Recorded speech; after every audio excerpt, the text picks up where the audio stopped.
Hey everybody, and welcome to this final episode of Retire Repurpose for 2024. Today, Ben Taatjes and I explore the cornerstone philosophy that shapes our approach to retirement, time, talent, and treasure.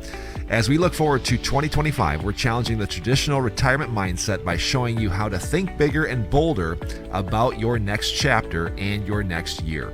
Join us as Ben Taatjes reveals practical ways to maximize these three vital assets, helping you create a retirement that's not just comfortable, but truly impactful. Enjoy this episode.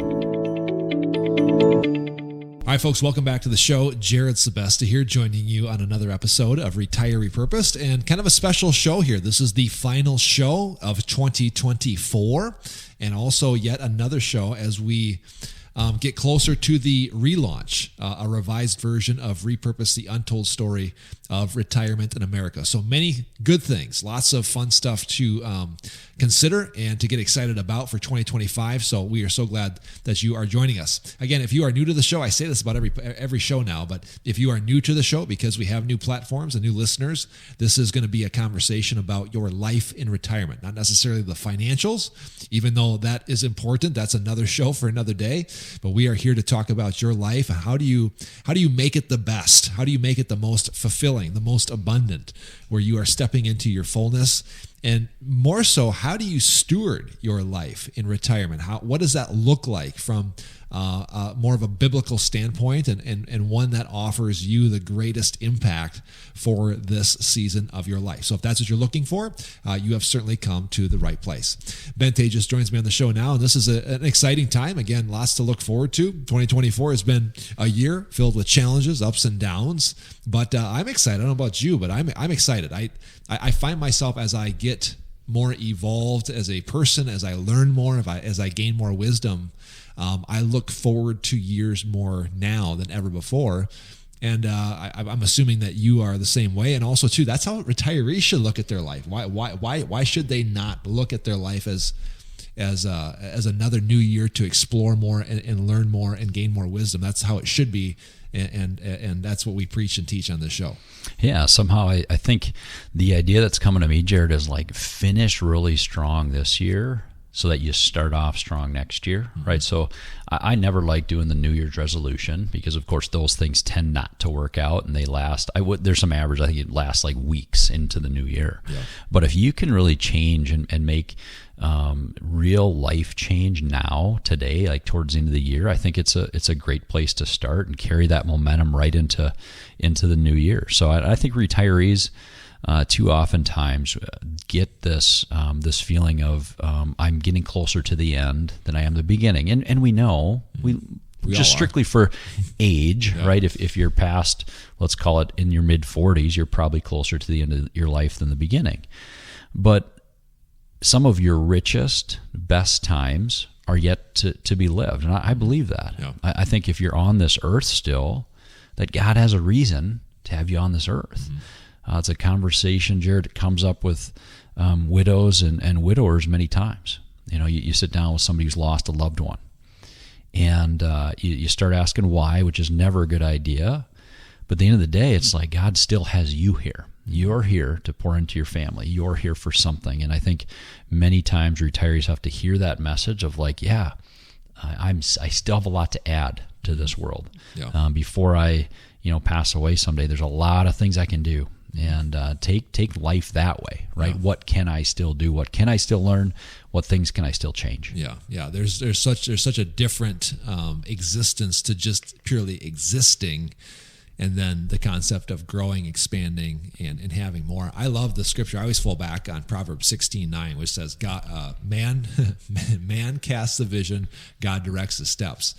And I love it because I feel like we get a say, in our life. I think that I love this time of year because this is where you make your next year's right now. To your point, it's not necessarily, making New Year's resolutions on January the 1st. It's like casting that vision, not just setting a goal. Goals are good, but like casting that vision, like who do you want to become and what do you want your year to look like? I think God gives us a lot of free will to help create that wisdom. Granted, He directs our steps and has the ultimate say, but like, to me, that's empowering. And if you take that away and you don't embrace that mindset, then it's just another year of existing and you're going to get what you get. And generally speaking, it's going to be less and less and less, especially from a retiree standpoint. It doesn't have to be that way. No, it should be looked at as if I have so much, I have to do a lot with it. And I think that's really what today's show is about, Jared. It's about stewardship, right? So it's about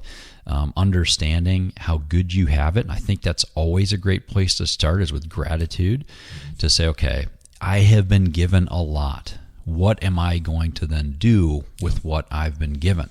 And if we, that's why I love towards the end of the year with family, you sit down, something my family does. My wife actually brought this to our family back in 2018, where we started writing our top 10 list of the year. And every year around Christmas, we celebrate getting together as a family. That's just my wife and I and my girls. And we sit down and we write up our top 10.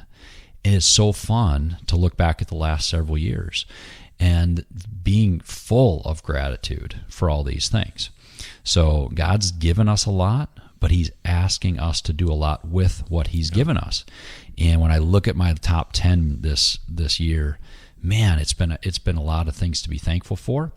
And what that means is, coming in next year, there's also a lot that comes with that. God, you've given us a lot, so you also expect a lot from us. Yeah, that's a great way to look at it. I haven't heard of that top 10 list, but that's a great way to celebrate the last year and exhibit a lot of gratitude. You kind of teed up this show really nicely. We want to kind of do a show just dedicated to the philosophy that you have in the financial business, but also the philosophy that you take up in your book, this new revised version of Repurpose, and that's this idea of TTT, what we call it, or time, talent, treasure. And you also mentioned kind of the magic word, which is stewardship, which is really the essence of how you look at your role as a financial professional. Explain that to people more, how you look at your role now as a person in this business, helping people plan for retirement. Yeah, Jared, I think my job more and more looks like a guide to help clients better steward their life and money. And what that ends up looking like with a lot of our clients is talking more about, yes, what they've been given, but also what are they doing with it. Many times, Jared, I end up having the conversation about the 3 T's, and I'll share with them. We'll look at the logo on the financial business, and there's 3 big T's in it, and most people think, well, that has something to do with my last name, and it doesn't. It has everything to do with there's 3 parts of your life, 3 parts of really what makes you who you are that you need to steward, and that is your time, talent, and your treasure. And I go back to that question many times with clients, and which of those 3 is the most important to you? And you would think, it being in the financial business, Jared, you'd hear, well, it must be treasure. And it never is. It's always time, followed by talent, and then treasure. And yet we seem to spend most of our time trying to steward the treasure piece.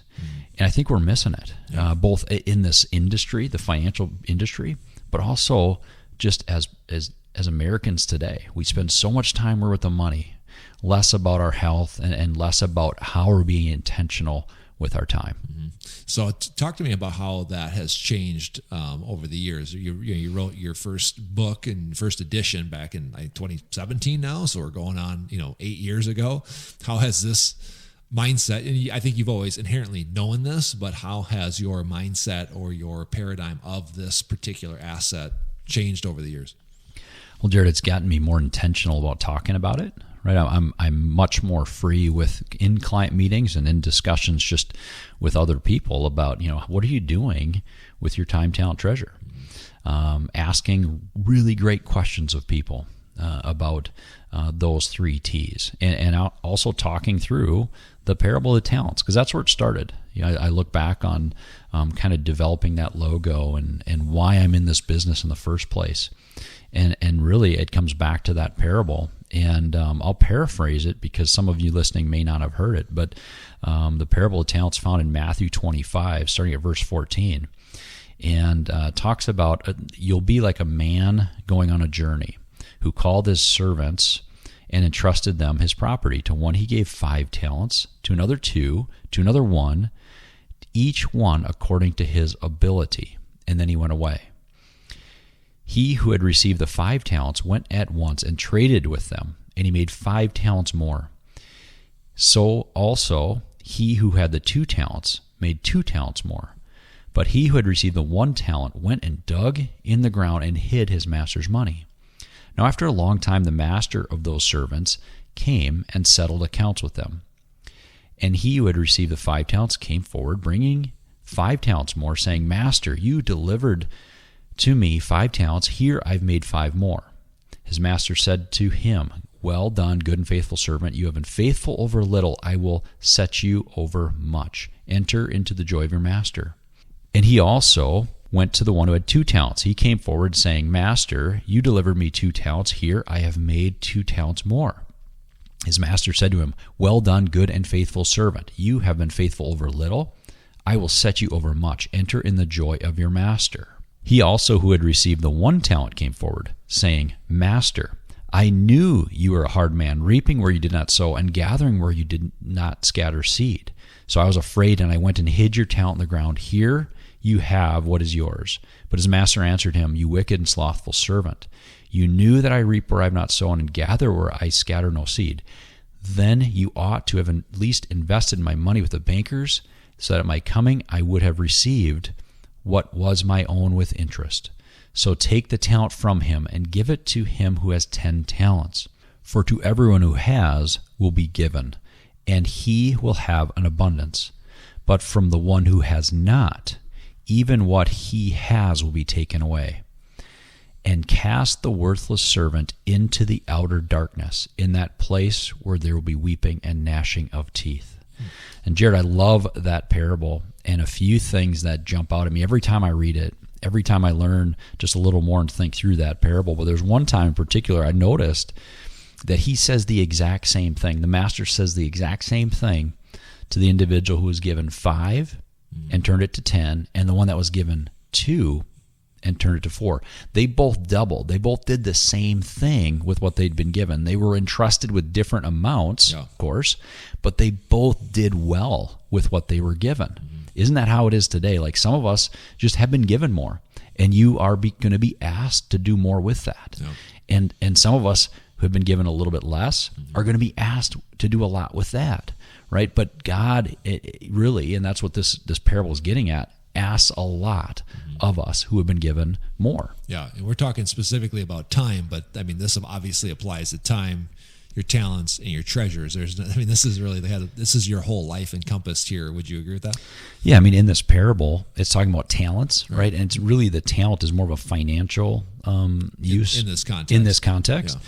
So in this context, it does look more financial in nature, but really it's about stewarding both time, talent, and treasure. Yeah. So when we look at somebody, and I look at my own life, I have to look at how am I doing in each one of those areas. Yeah. Well, again, this cuts to the heart of a lot of things, and this is me talking here. So just take this for what it's worth. I see a lot of perhaps people that subscribe to like the faith-based camp, at which we do, and this podcast is obviously more faith-based. But like I think a lot of people, they don't play big. They don't try to expand. They don't try to grow. They don't try to go for more out of a heart to want to be content, which we talk about, which is great, and to be humble. Humility and contentment are phenomenal things and phenomenal Christian attributes that we should all strive for, 100%. But that doesn't mean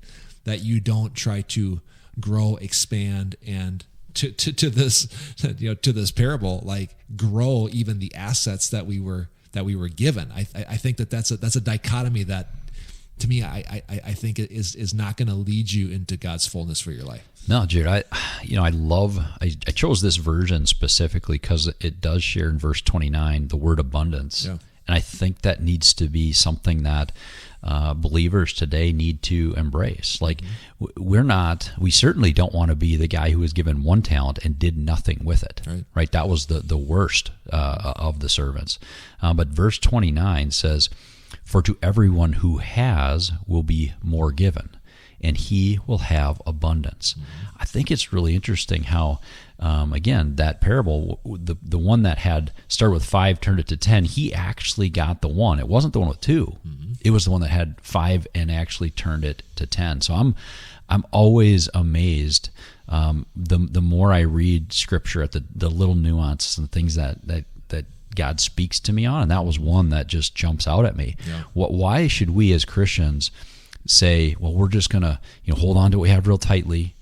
We're gonna try to bury it, because we don't want to lose anything. We should really be looking at whether it be our time, talent, or our treasure. Like, be free with it. Absolutely.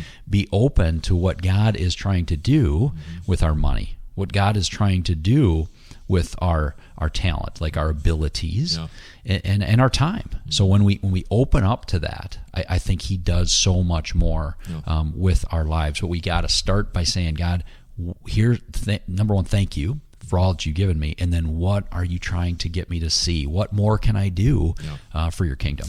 I know we're kind of talking about time here, but we're kind of going down the treasure trail as well. And I want to talk about kind of all of these together. But there's a concept that my wife and I were chatting about with earlier this week. This is pretty timely, but like, money specifically is one of those concepts where God's like, try me in this one. You know what I'm saying? Like in Malachi, He's like, do this, watch what happens. You know what I'm saying? And not to talk about specifically tithing, but let's just kind of go there for a bit. So many times that we want to, we make at the end of the year, we do like an end of the year gift, right? And we look back as to how much we made, and you do the calculations, and you make sure that you're kind of within that 10%. And again, I don't want to go down the nuances of this, but there's something differently. And somebody brought this up to my attention as we rounding out the year. He was challenging me to think about, like, how big of a year do you feel God you can have with you? You know what I'm saying? Like, what is the vision? Remember, we talking about vision. Like, how big do you want to play for next year? And then he said, write the check, like make the end of the year gift based on that. Don't wait for the checks to come in. Don't wait for the money to come in, because that doesn't really exhibit faith, right? You know what I'm saying? Like, waiting for you to make the money, then you write out the check, doesn't fully exhibit faith. What would exhibit more faith is to say, how big do you want to grow and expand? And then write a check based on that. And it kind of puts the play now on God, to say like, okay, I'm believing.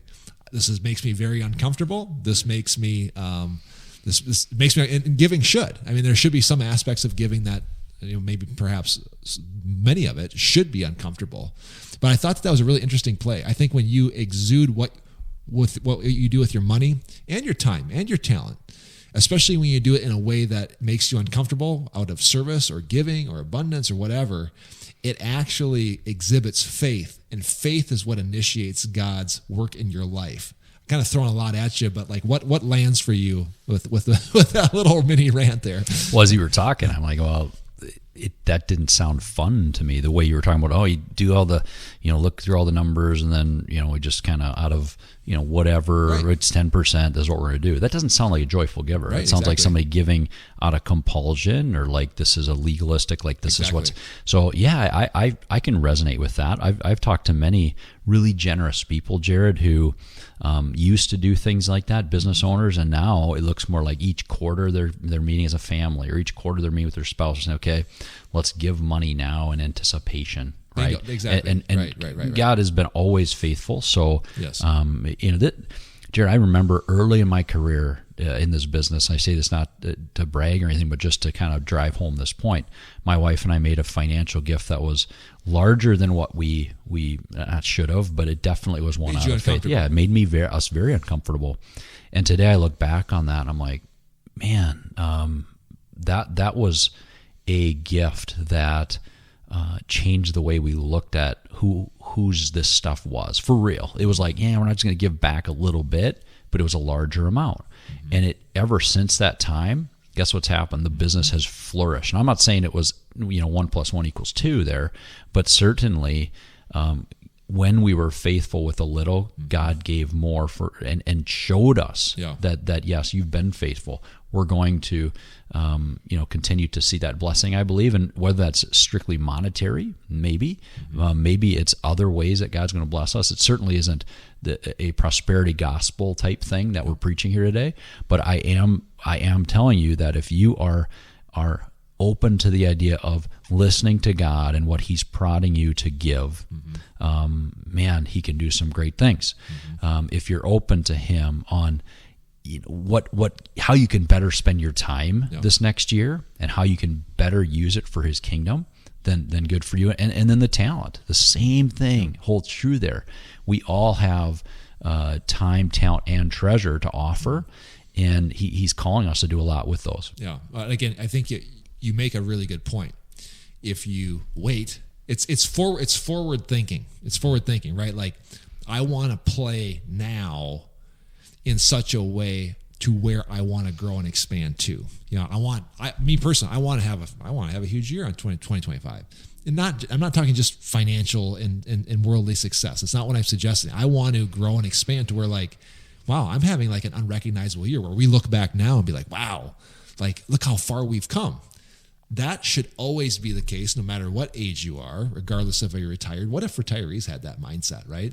And so I think what you're saying is play as if you are playing to the place where you want to grow, not only with your finances, but also with your time and your treasure. That exhibits faith and your talents, right? So I think what you're saying is, like, go play big, go and be generous, go and try to steward your time and your talent and your treasure in big ways. And what you're doing is you're signaling to God that, like, okay, there's kind of an old adage out there. It's called, when the student is ready, the teacher appears. You know what I'm saying? Like, you are kind of initiating, you're kind of putting the ball in God's court now to show up in your life in big ways because you have stepped out in faith and are playing big in these three areas.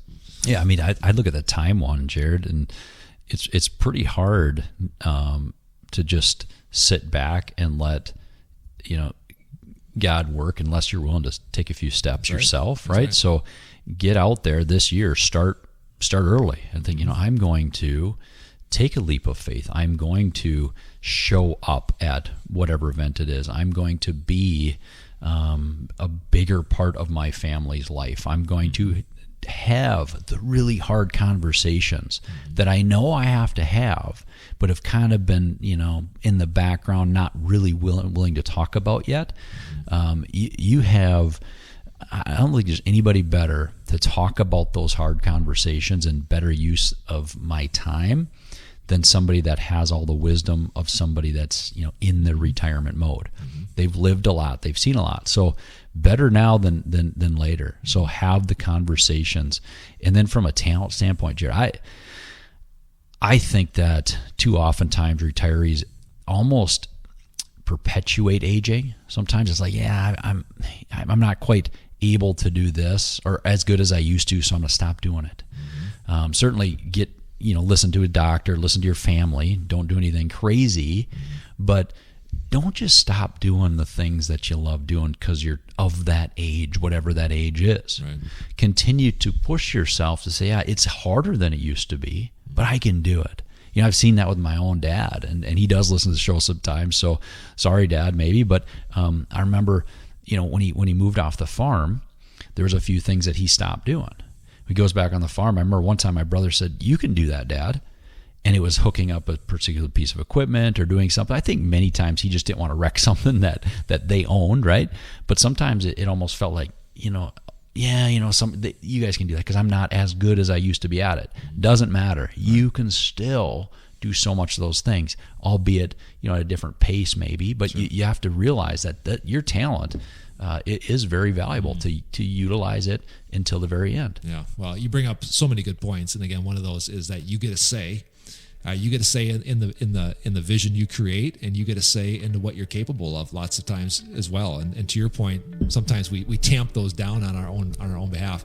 This whole idea of like taking action, taking initiative. What a great way to end the show, last show of the year.